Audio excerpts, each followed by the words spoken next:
男神林志颖2号在网络公开一张穿着古装的照片，并写道：“好久没扮古装了。”俊美的扮相立刻勾起粉丝无限回忆，仿佛《绝代双骄》里那个古灵精怪的小鱼儿回来了。林志颖自从《少林寺传奇2》后，近10年来鲜少以古装样貌出现在观众面前。这次他戴上古人假发，前额留了2条须须，完全重现当年古装美男的形象。特别是服装及胸前挂着铃铛，几乎和当年《绝代双骄》中的打扮一样。粉丝惊叹：都过了10几年了，他依然是记忆中的小鱼儿，一点都没变老啊！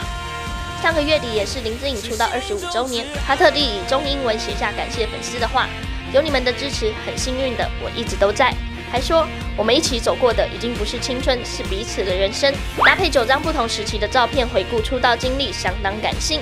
而他帅气五官，冻龄25年，也让粉丝直呼不老传说非你莫属。